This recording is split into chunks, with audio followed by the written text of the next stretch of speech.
प्रभु यीशु मसीह के नाम से आप सबको जय मसीह की। आप बाइबल के विषय में 3 बड़ी महत्वपूर्ण बातें हैं और मैंने इन 3 बातों को सीखा है। 3 बातें क्या है कि सबसे पहली बात तो ये जो पुस्तक है ये परमेश्वर का वचन है। हमारा ये विश्वास होना चाहिए। कैसा हमारा विश्वास कैसा है और क्या है कि क्या हमारा ये विश्वास है कि जो पुस्तक है ये परमेश्वर का वचन है। पहली बात, ये खाली कोई पुस्तक नहीं है, ये खुदा का जिंदा कलाम है, जिंदे खुदा का जिंदा कलाम है। दूसरी बात, ये विश्वास, क्या मैं ये विश्वास करता हूँ कि जो इसमें लिखा है वो सच लिखा है। तो सच लिखा है कि सबने पाप किया और परमेश्वर की महिमा से रहित है। तीसरी बात, जो लिखा है वो मेरे लिए लिखा है और उसमें मेरे लिए 2 बातें हैं। मेरे लिए जो तीसरे पॉइंट में लिखा है वो 2 बातें लिखी हैं। पहला ये कि सबने पाप किया और परमेश्वर की महिमा से रहित है। दूसरी ये कि अगर ये बात सच है, पौलुस कहता है कि ये बात सच है कि यीशु मसीह इस जगत में पापियों के लिए आया, तो सबसे बड़ा पापी मैं हूँ। क्या मैं ये विश्वास करता हूँ कि मैं पापी हूँ और मुझे उद्धार की आवश्यकता? 3 चीज़ें हैं। अगर आप ये 3 चीज़ें, एक बाइबल जो कहते हैं बेस्ट काउंसलर है, बाइबल जो है वो हमारी बेस्ट काउंसलर है। ऐसे समय में जब आपका पास्टर नहीं है, ऐसे समय में जब आपके साथ कोई आपका विश्वासी नहीं है, आप किसके साथ संगति कर रहे हैं? बाइबल आपके पास उस समय एक ऐसा सहायक है। जब आप उस वचन को पढ़ेंगे खोल के तो आपको लगेगा कि यीशु मसीह आपके साथ संगति कर रहे हैं, कोई है जो आपसे बात कर रहा है। ये बाइबल की विशेषता है। तो ये तीनों बातें हमारे लिए बहुत ज़रूरी हैं। आज हम जिस बात पे विचार करना चाहते हैं, हमने जिन बातों को अपने जीवन में देखा नहीं लेकिन सुना है, पढ़ा है, सुना है, विश्वास किया, और जब विश्वास किया तो हमने अपने जीवन में क्या करा, उसको अनुभव किया है। अनुभव किया, क्या अनुभव किया? मैंने यीशु मसीह को चरनी में नहीं देखा, ना मैंने यीशु मसीह को क्रूस पर देखा, ना मैंने यीशु मसीह को 30 दिन मृतकों में से जी उठे देखा, क्योंकि वो तो मेरे से पहले, दुनिया में आने से पहले ही सब काम हो चुका था।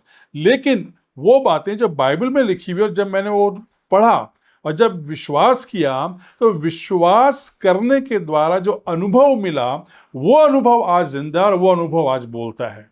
और वो अनुभव मसीह में दिन प्रतिदिन बढ़ना चाहिए, वो घटना नहीं चाहिए। ये खासियत है। अगर आपका अनुभव बढ़ नहीं रहा है, आप स्थिर हो गए, कहीं ना कहीं जो आपकी जो वोल्टेज है वो फ्लक्चुएट हो रही है, कहीं ना कहीं कनेक्शन जो है वो वहाँ पे गड़बड़ा रहा है। अगर हम बात करेंगे यीशु मसीह के दोबारा दूसरे आगमन के लिए, हम उस बारे में थोड़ा सा हम बात करना चाहते हैं। हम देखेंगे, आप सोशल मीडिया में देखिए, प्रचारों में देखिए, कन्वेंशन में देखिए, रिवाइवल मीटिंग्स होती हैं, हीलिंग मीटिंग्स होती हैं। बहुत अच्छा है, एक रिवाइवल आता है थोड़ी देर के लिए, लोगों में कुछ हफ्ते रहता है, कहीं कहीं कुछ महीने रहता है, कहीं एक आधा जो है वो बीज जो है फलवंत हो जाता है और वही कई बार जो है बड़ा वृक्ष भी बन जाता है। ऐसा भी हमने देखा है, ऐसा भी हमने देखा। लेकिन आज जिस बात की सबसे ज़्यादा आवश्यकता है, या यूं कहिए कि आज जो समय का जो तकाजा है वो ये है कि यीशु मसीह दोबारा आने वाले हैं। यीशु मसीह दोबारा आने वाले हैं। क्या हम उसके लिए तैयार हैं कि नहीं हैं? और मेरे को आज भी याद है, और एक शाम को अपने दोस्त के यहाँ बैठे हुए थे और ऐसी हम बात कर रहे थे, क्योंकि जब प्रभु को ग्रहण करा, जीवन में परिवर्तन आया, तो बहुत सी चीज़ों में परिवर्तन भी आ गया। तो सोहबत बदल गई, संगत बदल गई, बातचीत बदल गई, सब कुछ बदल गया। तो अपने एक हमारे जो मसीह परिवार था उसमें वहाँ बैठे हुए थे, और मेरे दोस्त के पापा कहने लगे कि बेटा, हम जब तुम्हारे बराबर के थे, हॉस्टल में पढ़ते थे, तब से हम सुन रहे हैं कि यीशु मसीह आ रहे हैं, यीशु मसीह आ रहे हैं, अभी तक तो यीशु मसीह आए नहीं। तो कुछ समय के लिए तो मैं भी खामोश हो गया उनकी आवाज़ को सुन के। मैंने कहा अंकल, आप एक बात बताइएगा, आप आर्गूमेंट नहीं करना, ईमानदारी के साथ यस और नो करना। बाइबल ऐसा कहती है कि मैं आऊँगा और फिर तुमको अपने साथ ले जाऊँगा। बाइबल ही कहती है। आपने पढ़ा या विश्वास करते हैं? हाँ, मैंने पढ़ा है, और मैं ऐसे बस उन्होंने बोला हाँ मैंने पढ़ा है। मैंने कहा अंकल, आप ईमानदारी के साथ, नो आर्गूमेंट, कुछ नहीं, आप ईमानदारी के साथ मुझको एक बात बताइए, अगर आज की रात यीशु मसीह आ जाए तो क्या आप उसके साथ जाने के लिए तैयार हैं या नहीं? यस और नो, बस। तो उन्होंने बड़ी ईमानदारी के साथ उत्तर दे दिया, बेटा कभी हमने इतनी गंभीरता से सोचा नहीं।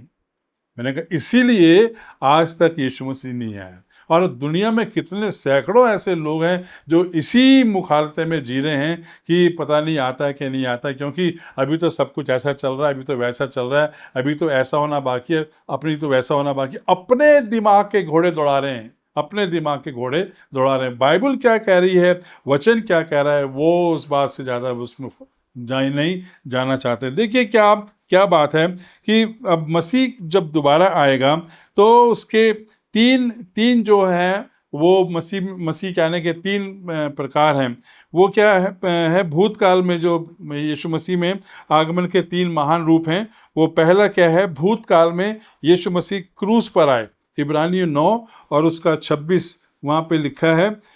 मेरे साथ निकालिए इब्रानियों की पत्री और उसका 9वां अध्याय, और वहाँ पे 26 पद में ऐसा लिखा है कि नहीं तो जगत की उत्पत्ति से लेकर उसको बार बार दुख उठाना पड़ता, पर अब युग के अंत में वो एक ही बार प्रकट हुआ है ताकि अपने ही बलिदान के द्वारा पाप को दूर कर दे। भूतकाल में यीशु मसीह क्रूस पर पहले जो है वो क्रूस पर प्रकट हुए। दूसरी जो बात है वो कहाँ पर है, वो है वर्तमान काल में सिंहासन के दाहिनी ओर। अभी एट प्रेजेंट जो है यीशु मसीह पिता के साथ सिंहासन के दाहिनी ओर। इब्रानियों उसका 9 और उसका 24 वहाँ पे लिखा है, क्योंकि मसीह ने उस हाथ के बनाए हुए पवित्र स्थान में, जो सच्चे पवित्र स्थान का नमूना है, प्रवेश नहीं किया, पर स्वर्ग ही में प्रवेश किया, ताकि हमारे लिए अब परमेश्वर के सामने दिखाई दे, हमारे लिए परमेश्वर के सामने दिखाई दे, जिससे हम प्रार्थना करते हैं, हे पिता, हम प्रार्थना को यीशु मसीह के नाम से मांगते हैं। हम ये प्रार्थना करते हैं। अभी जो है वो वर्तमान में सिंहासन के दाहिनी ओर विराजमान है। तीसरी जो यीशु मसीह के आने का जो प्रकार होगा वो है भविष्य काल में।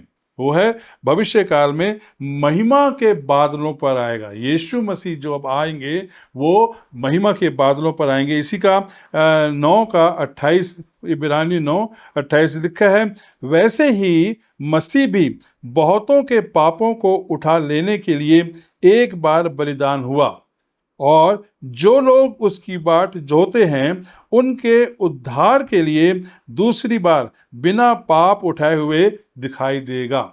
ये जो वचन है, जब मैंने पढ़ा, सुना, विश्वास किया, अनुभव से पाया, जैसे मैंने अभी बोला, और यहाँ पर इस बात को इब्रानियों की पत्री का लिखने वाला ये इस बात को जोर दे रहा है, बता रहा है कि मेरे आने से पहले वो उद्धार का काम जो है वो पूरा हो चुका। अब जब दोबारा यीशु मसीह आएगा वो महिमा के साथ बादलों पर वो आएगा। कहता है वो बिना पाप के उठाए हुए दिखाई देगा। 3 प्रकार जो हैं ये यीशु मसीह के आने के बारे में हैं। अब हम अक्सर आपने देखा होगा जब हम बात करते हैं या हमारे घर में रिश्तेदारों में हमारा कोई दिल अजीज जब इस दुनिया से चला आता है, हम बहुत दुखी हो जाते हैं, बहुत हम दुखी होते हैं। फिर हम क्या करते हैं, हमारे पास फिर क्या है शांति देने के लिए? हमारे पास क्या है?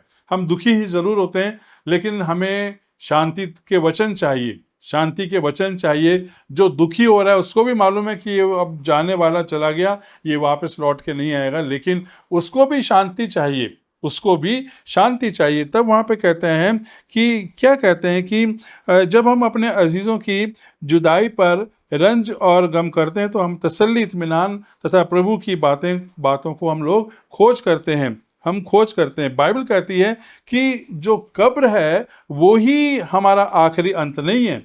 कब्र हमारा अंत नहीं है। इसीलिए हम कहते हैं कि जो भी हमारा दिल अजीज मरा है, चाहे वो कैसे भी मरा हो, वो जो भी मरा है, जो अभी कब्र में है, जो बॉक्स में है, वो मरा नहीं है, वो सोता है। वो सोता है क्योंकि हम ऐसे वक्त में सबसे ज़्यादा ध्यान जो है हमेशा यीशु मसीह के दूसरे आगमन पर हम बात करते हैं। दूसरे आगमन पर हम ऐसे समय में बात करते हैं। क्या कहता है यूहन्ना की इंजील उसका 14 अध्याय, वहाँ पे बहुत स्पष्ट रूप से इस बात को हम पढ़ते हैं कि 1 और 3 है। 14 का 1, 2, 3 वहाँ पे लिखा है कि तुम्हारा मन व्याकुल ना हो। देखिए, तुम्हारा मन व्याकुल ना हो, तुम परमेश्वर पर विश्वास रखो और मुझ पर भी विश्वास रखो। मेरे पिता के घर में बहुत से रहने के स्थान हैं। यदि ना होते तो मैं तुमसे कह देता, क्योंकि मैं तुम्हारे लिए जगह तैयार करने जाता हूँ। और यदि मैं जाकर तुम्हारे लिए जगह तैयार करूँ तो फिर आकर तुम्हें अपने यहाँ ले जाऊँगा, और कि जहाँ मैं रहूँ वहाँ तुम भी रहो। ये बहुत बड़ा एक एश्योरेंस है। ये एक बहुत बड़ा एश्योरेंस है। ध्यान दीजिए, जब आप इन वचनों को सुन रहे हैं, आपका जो कंसंट्रेशन है वो ये है कि ये वचन है, ये सत्य है, और इसमें जो लिखा है वो सत्य लिखा है। क्योंकि जो लिखा है वो सत्य लिखा है, जिनको मैंने देखा नहीं, जो मैंने सुना नहीं, केवल पढ़ा और विश्वास किया और आज अनुभव से पाया। और आज जब आने वाले समय की बातों को हम चर्चा कर रहे हैं तो निश्चित तौर से ये बातें भी होने वाली हैं। ये बातें भी निश्चित रूप से होने वाली। इसलिए हम अपने आप को देखें कि हम आज कैसे और कहाँ पर हम पाए जाते हैं, कितना है। तब लिखा है कि हम इस बात के लिए सबसे ज़्यादा तसल्ली हमें इस बात से मिलती है कि हमारे अजीज़ यीशु मसीह के आने पर मुर्दे जी उठेंगे, हम अजीज़ों से मिलेंगे और हमेशा उनके साथ रहेंगे। इसी विश्वास के साथ बाइबल से आपको ये 4 बातें हम आज के दिन हम देखना चाहते हैं। तो इन्हीं बातों के आधार पर वो 4 बातें कौन सी हैं? पहली बात कि यीशु मसीह के दूसरे आगमन का सबूत। कई बार लोग पूछते हैं, बात करते हैं, अन्य जाति लोग भी पूछते हैं, हमारे विश्वासी लोग, ईसाई लोग, मसीह लोग भी कई बार पूछते हैं, क्या आएगा यीशु मसीह, क्या आएगा, आने का क्या प्रमाण होगा, कैसे आप कह सकते हो कि यीशु मसीह दोबारा से आएगा? पहली बात, उसके आने का सबूत। दूसरी बात, यीशु मसीह के आने की योजना है। दूसरी बात, यीशु मसीह के आने की योजना। और तीसरी बात, यीशु मसीह के आने का मकसद, यीशु मसीह के आने का मकसद। और चौथी बात जो है वो मसीह के आने की तैयारी। बहुत चारों ही इम्पोर्टेंट हैं, चारों ही इम्पोर्टेंट हैं। पहली बात प्रूफ, दूसरी बात प्लान, तीसरी बात पर्पस और चौथी बात प्रिपरेशन। चारों हमारे लिए ज़रूरी हैं। हमें इस बात को अच्छे से जानना है, समझना है कि यीशु मसीह के जब आएगा उसका सबूत क्या है, उसका यीशु मसीह के आने का सबूत हमारे लिए क्या है, कि हम ये विश्वास करें या हम दूसरों को ये विश्वास दिलाएं कि यीशु मसीह जो है अब वो आने वाले हैं। हम ये कैसे कह सकते हैं?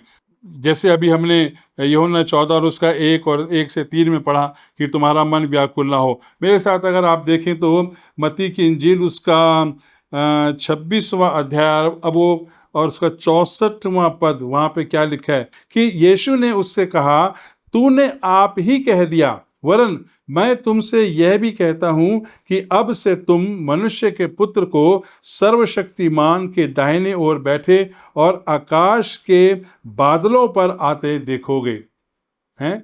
अब से तुम कहाँ पर, आप कैसे कह सकते हैं? यीशु मसीह स्वयं इस बात को अपने चेलों को बता रहे हैं कि अब तुम जो कहाँ देखोगे यीशु मसीह को, वो सर्वशक्तिमान के दाहिनी ओर बैठे और आकाश के बादलों पर आते देखोगे। अभी जहाँ बैठा यीशु मसीह सर्वशक्तिमान के दाहिनी ओर विराजमान है, और अब जब आएगा प्रभु तो वो बादलों पर हम उसको आते हुए देखेंगे, बादलों पर हम उसको आते देखेंगे। इसी की एक और आयत को देख लीजिए, लूका की इंजील उसका 21 और 27। वहां पे भी लिखा है, देखिए कितनी सुंदर बात लिखी है। तब वे मनुष्य के पुत्र को सामर्थ और बड़ी महिमा के साथ बादल पर आते देखेंगे। तब परमेश्वर मनुष्य के पुत्र को सामर्थ और बड़ी महिमा के साथ बादल पर आते देखेंगे। बादल पर आते देखेंगे, महिमा के साथ यीशु मसीह अब आने वाले हैं। ये सब जो है यीशु मसीह के आगमन के बारे में वो सबूत हैं, वो बातें हैं।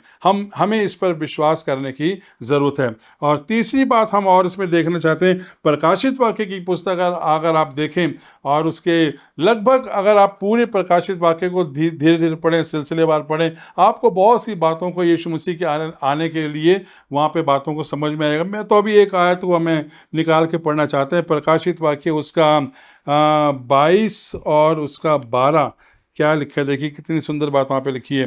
प्रकाशित वाक्य 22 और उसका 12 में क्या लिखा है कि मैं शीघ्र आने वाला हूँ। 22 का 12 देखो मैं शीघ्र आने वाला हूँ और हर एक के काम के अनुसार बदला देने के लिए प्रतिफल मेरे पास है। ये थोड़ा सा इसमें डेवलपमेंट हो गया है। यीशु मसीह आ भी रहे हैं और साथ में वो जजमेंट भी लेकर आ रहे हैं। जजमेंट भी वो लेकर आ, हर एक के कामों का बदला जो है उनके पास देने के लिए होगा, इनके लिए देने का। इसी का अगर 7वां पद भी आप देखिए, 7वां पद भी लिखा है, देख मैं शीघ्र आने वाला हूं और धन्य वे है जो इस पुस्तक की भविष्यवाणी की बातों को मानता है।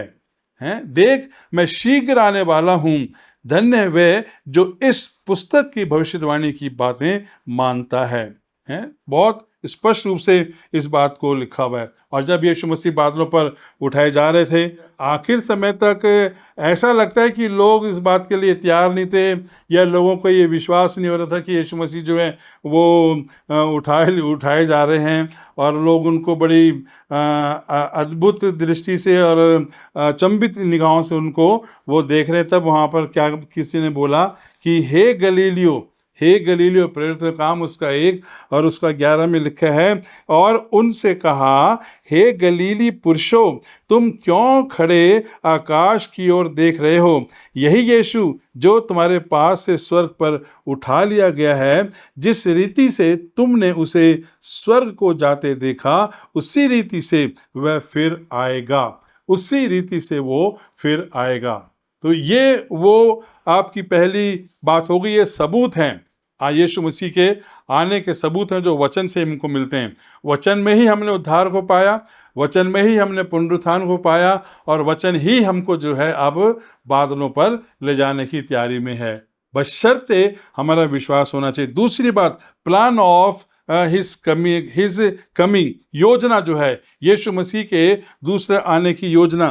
थिस्सलुनीकियों की पहली पत्री उसका 4 अध्याय और उसके 13 से 18 को पढ़े अगर हम, तो वहाँ पे भी हम इस बात को पढ़ते हैं, बादलों पर मिलेंगे और वापस भी हमको वो ले आएगा। कहता है, हे भाइयों, हम नहीं चाहते कि तुम उनके विषय में जो सोते हैं अज्ञानी रहो, और ऐसा ना हो कि तुम दूसरों के समान शोक करो जिन्हें आशा नहीं। हमने बहुत बार सरमन सुने, जब से हम विश्वास में आए, हमने बहुत अच्छे से सरमन सुने, बहुत बड़े प्रभु के दासों को सुना, क्योंकि ये एक ऐसी की वर्ष है, ये एक की वर्ष है उस समय के लिए जब हम शोकित होते हैं, अपने प्रियजनों से जब हम अलग होते हैं, बिछुड़ते हैं, तब हम ये वचन हमारे लिए बहुत शांति का काम करते हैं। क्योंकि यदि हम विश्वास करते हैं कि यीशु मरा और जीव भी उठा, तो वैसे ही परमेश्वर उन्हें भी जो यीशु मसीह में सो गए हैं उसी के साथ ले आएगा।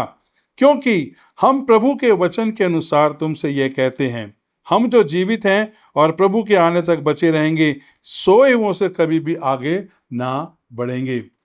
जिंदे खुदा का जिंदा कलाम जो हमसे बात करता है, शांति के ये वो अद्भुत वचन है। ये जो अभी यीशु मसीह के बारे में, आने के बारे में देख रहे हैं, ये यीशु मसीह का एक पहला दौर है। अभी दूसरा दौर जो है, इसी में यीशु मसीह का आने का होगा, वो बहुत भयानक होगा। उससे पहले जो है कलीसिया उठाई जाएगी, यीशु मसीह अपने लोगों को अपने साथ ले जाएंगे, बादलों पर आएंगे।